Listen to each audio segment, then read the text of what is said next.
streetlights flickering. A chill wind whispered through skeletal trees, carrying the scent of rain and fear. Her heart pounded, a frantic rhythm against her ribs. She wasn't sure why she was running, only that something felt wrong. The feeling of eyes on her back, a presence lurking just beyond the edge of sight.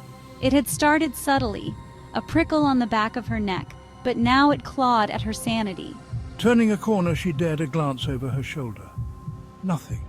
Just the empty street stretching behind her, lined with houses that gaped like empty sockets.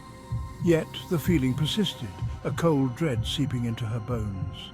Foolishness, she chided herself, just nerves. But deep down, a primal instinct screamed at her to run, to escape the unseen watcher.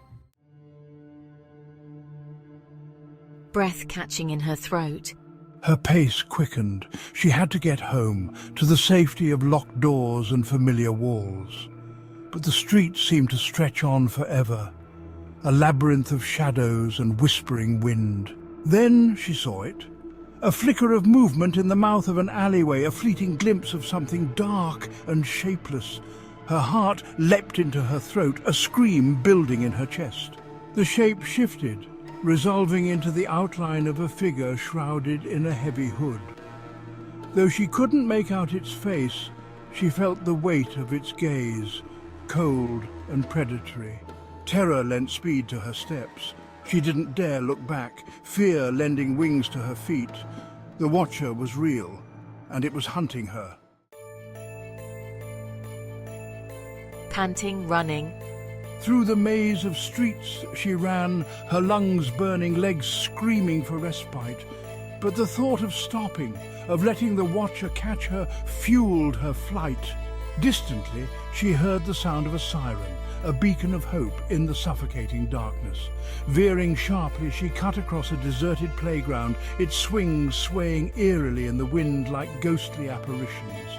Ahead, the iron gates of the park beckoned, promising sanctuary within its darkened paths.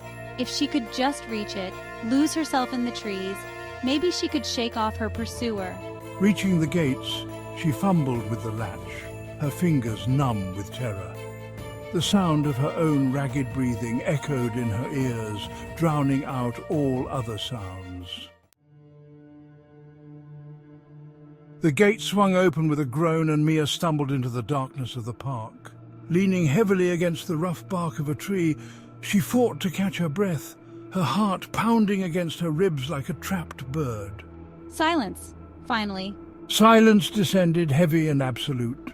The city noises seemed miles away, swallowed by the oppressive darkness of the park. Maybe, just maybe, I'm safe now. Maybe I've outrun the nightmare. Then she heard it. A twig snapping under a heavy footfall, slow, deliberate, coming closer. No, it can't be. The watcher had found her.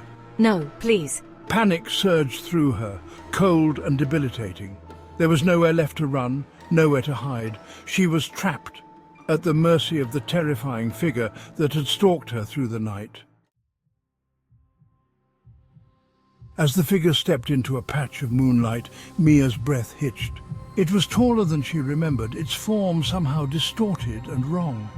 But it was the face that sent a jolt of pure terror through her. It was her own, but twisted, a grotesque mockery of her features. Her eyes, normally warm and brown, burned with an eerie, cold light. Her mouth was stretched into a cruel, triumphant smile. This can't be real. The figure reached out, its touch icy cold against her skin. There's nowhere to run from yourself. It whispered, its voice a chilling echo of her own. We are one. Mia screamed, a raw, primal sound that tore from her throat.